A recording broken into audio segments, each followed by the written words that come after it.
Good morning, I'm Matt with the Monument Valley 50 mile and 50K Ultras. Just catching a sunrise out here on December 22nd, about 3 months before the inaugural Monument Valley race. So here's that's the left mitten behind me. This is about 3.5 miles into the race. Just catching the sunrise is about the exact time of day that you'll be getting to this point in the race. I'm just going to do a little panoramic view for you. Back there, right behind me now, the sun's hitting the cliffs of Mitchell Mesa, which is where you'll top out at mile 25. You'll climb up on top of that and get views that hardly anyone has seen. I think it's been years since anyone's been up there. It was an old uranium mine back in the day. So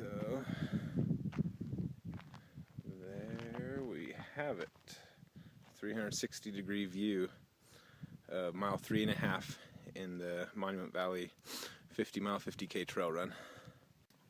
So this is the location of the aid station. There's only one aid station on this Monument Valley 50 mile 50K trail run.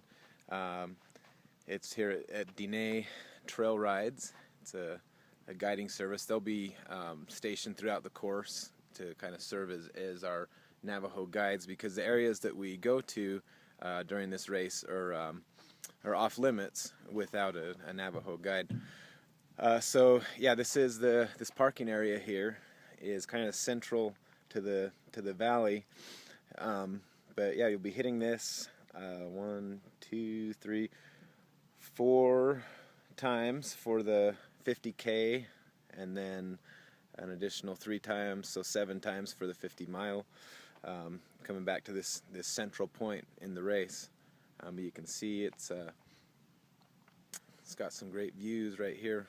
We got the Three Sisters over there, right next to Mitchell Mesa.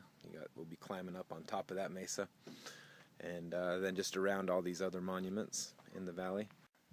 Okay, so here we are about 7.5 miles into the Monument Valley 50 trail run. We're on a trail that the Marlboro Trail looks just like the Marlboro cigarette ads. So, and then we're right by Artist Point here behind me. But the next 12 miles are just going to be weaving around the valley at the base of these of the different formations, the monuments here. So, all right, so now we're about 9 miles into the run, getting your first view of the totem poles right back there. Hard to see because there's some cliffs behind them, but those just some spires that stick straight up above the valley floor, standing independently. We just ran here along the base of this butte, and just kind of going around. We'll hug this butte back to the aid station, and then come right back out, go near the base of the totem poles, and then around out towards follow Hunts Mesa around to Big Hogan, and then a couple more arches out that way, and then back to the aid station one more time at about mile 19 or 20, and then up onto Mitchell Mesa to the turnaround point overlooking everything. Okay, about 10 miles into the run, just along the north edge of Rain God Mesa. This is a campground right behind me, by the way, where you can stay. If you want, you can pay to stay right in there. It's very close to the aid station. If you have crew, that'd be a really convenient location to have your base camp. You can see the totem pole formation behind me, and then behind that, it's hard to see, there's another prominent monument. What was it called again? Totem pole? Yeviche? Yeviche. Yeviche is the grandson of the gods? Yeah. Right? Yeah. So that's some of the coolest formations that just jut up out of nowhere are the ground freestanding rock formations will be on the next leg of the course. You'll hit those about, mile 12 or 13 into it. So.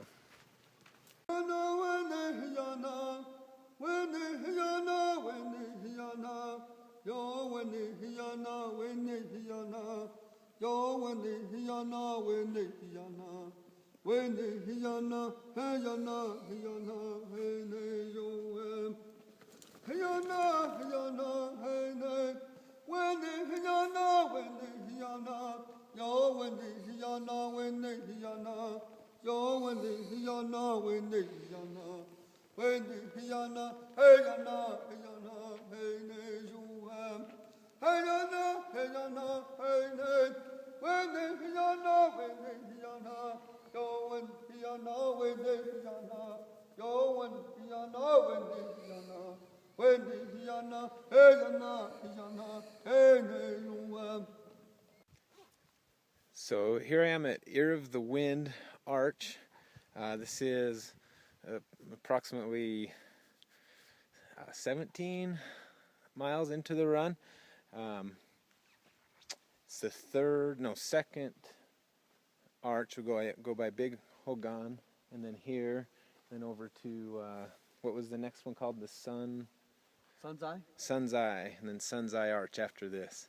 3 just amazing arches. So this is has really good acoustics here. Gilbert sang for me at the last one. He's got a beautiful voice. So we'll have a few 5 different Navajo guides on horses along the route as the runners come through to keep everyone on course. And so we're getting very close to the top of Mitchell Mesa. You see Gilbert over there. He's right next to the uranium mine entrance, one of the entrances, but the view is just unbelievable from this side. You can see off in the distance El Cap, which is it's a really dark, let's see, yeah, it's hard to see, this dark featured rock that's near Kayenta, a good 20 miles away on the road, but you can see forever. Absolutely incredible. Good steep climb the whole way. Reminds me a lot of the Goosebump climb going up onto Gooseberry Plateau in the Zion 100. Okay, so made it on top of Mitchell Mesa.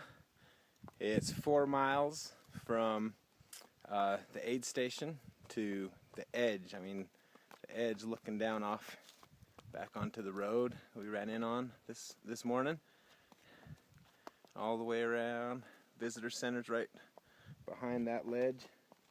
You can see the blue mountains off in the distance over towards Blanding.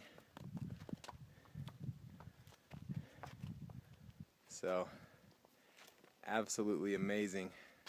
Very few people in the world have been up on this mesa, with the exception of the time when it was mined back in the 60s, 50s, 60s. Unfortunately, a lot of Navajo workers died as a result of the radiation, and you can see ruins up here of homes that used to be up here. Gilbert, my guide, his mother-in-law lived up here and would cook for the workers back when they had a little village up here of sorts. So pretty sad and interesting history. All right, so here I am on the top of the world, turnaround point for the 50 mile. You turn around and see everything from the opposite direction up until this point, which is really cool. Like when you see these monuments, the formations take on a whole new look. There's things you'd never caught when you were coming the other direction. So, but this is incredible. I'm right above where we started. You can see the whole course pretty much right here. I mean, there's the starting line down there by the visitor center, and the race starts. It runs around the left mitten comes in between the left and right mittens there, hits the main road, goes along